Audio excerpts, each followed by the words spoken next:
Hope everybody's doing good today. We're going to go through a few Airsoft basics here. We're starting with the hop-up and what it does. So a lot of what we're going to go through here is for those newer players, and maybe it might be a, kind of just a follow-up for those that have been playing a while, just, refresher. But we're going to go through a couple different replicas here, what the hop-up does, and in turn how BB weight and the hop-up kind of work together.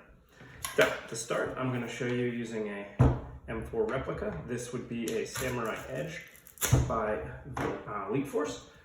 So this is have a hop-up very similar to almost every M4 replica you're going to look at.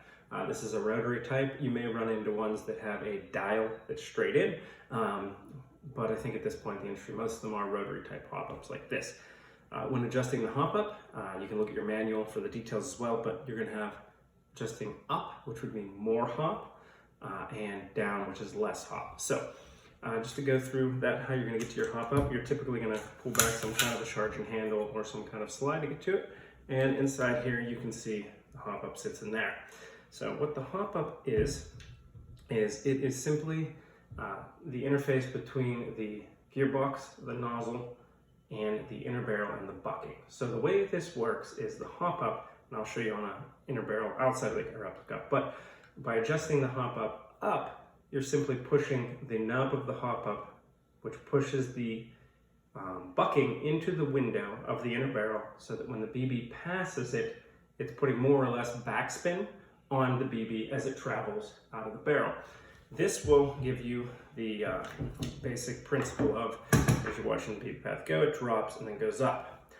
With that is what's going to give your Airsoft replica the majority of its distance. It uses Bernoulli's principle by putting the backspin on it, that it does that and it allows it to go further due to that spin. So another one, say for example you have an MP5, in this case typically it's a charging handle of sorts as I showed you here, and an MP5 it's going to be up front. You're simply going to slide that down and allow you access to the little adjustment right in there. An AK will be very similar. You'll be pulling the bolt the charging handle on the side back, and you'll be able to access the adjustment for that hop up from there. So with hop up then, a lot of that is going to coordinate pretty directly to your BB weight. So just discuss this basic principle. So AEG is what we're referencing. This will differ slightly for HPA and gas blowbacks, but in an AEG platform, you are limited by the amount of air that the replica is able to send down the inner barrel. So this is limited by the cylinder.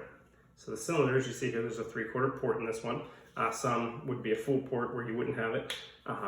But what it is the air volume, which is going to be from there up. So you have this amount of volume, which the nozzle is going to send down your inner barrel. That then in turn pushes your BB.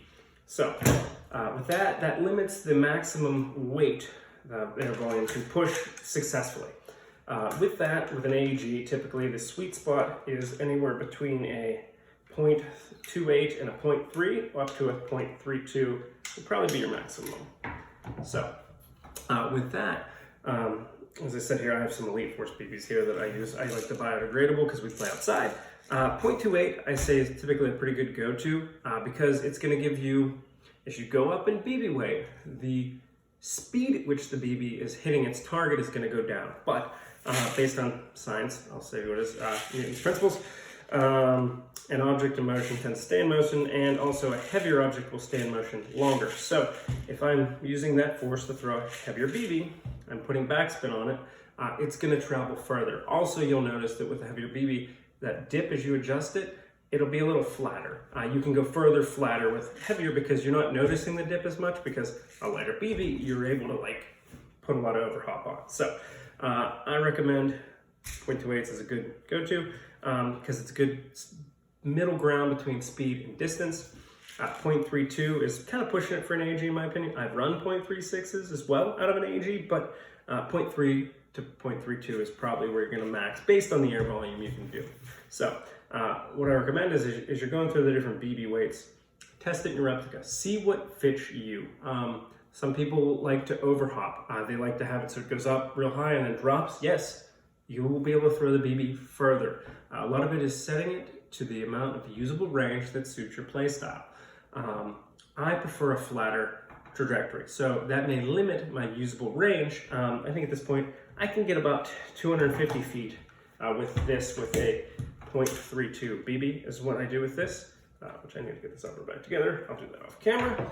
But, and then same with the MP5. Now, one thing also that you'll note with an AEG platform, you'll notice this length versus the M4, which is longer. The length of the replica is not a direct correlation to how far you're able to throw a BB. It does affect, though, your FPS in some cases. So, for example, with a longer replica, I have a longer inner barrel. This means that the BB has a longer path to be accelerated, so you require a lesser FPS from the gearbox to have the FPS at the end be higher, if that makes sense. While with a shorter replica, you don't have as long of a path for it to gain speed, so your FPS here, if I put the same size spring in both of these replicas and they're identical, this is going to be a lower FPS than the longer one, just due to the fact that that barrel length. So that's one other thing to take into account when you're doing this. So with that, I think that's basically the hop-up principles. So if you have any questions, feel free to